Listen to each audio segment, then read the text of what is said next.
வணக்கம். TNPSC வெற்றியாளர்களே, TNPSC exam group 4 கேட்ட ஒரு முக்கியமான கொஷினை தான் இந்த வீடியோவில் பார்க்க போகிறோம். இந்த வீடியோவை ஸ்கிப் பண்ணாமல் முழுசாக பாருங்கள்.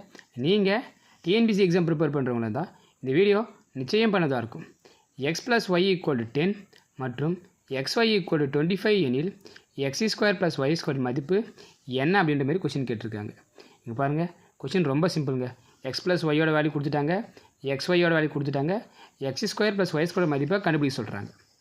இது பார்க்க சொல்லி தெரியுது.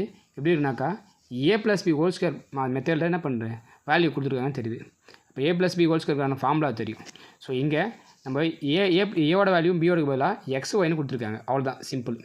அப்போது இந்த 2ab இந்த பக்கம் வந்தால் நம்மளுக்கு மைனஸ் ஆகிடும். அப்போ பாருங்கள் வேல்யூ எப்படி இந்த ஃபார்முலா எப்படி எழுதலாம் பாருங்கள். x² + y² = x + y² - 2ab.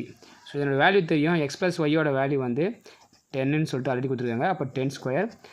2 × xy value கொடுத்துட்டாங்க 25. அப்போது 10 ஸ்கொயர் பண்ணால் 100. நெக்ஸ்ட்டு 2 × 25 50 ஆகிடும். அப்போ சப்ராக்ஷன் பண்ணால் 100லேருந்து 50 சப்ராக்ஷன் பண்ணால் 50. அப்போ இதற்கான சரியான விடை ஆப்ஷன் பி. இந்த வீடியோ உங்களுக்கு புரிஞ்சிருக்கும். பணம் நினைக்கிறேன். பிடிச்சிருந்தால் சப்போர்ட் பண்ணுங்கள், சப்ஸ்கிரைப் பண்ணுங்கள், மற்றவங்களுக்கு யூஸ்னால் ஷேர் பண்ணுங்கள். நன்றி நண்பர்களே.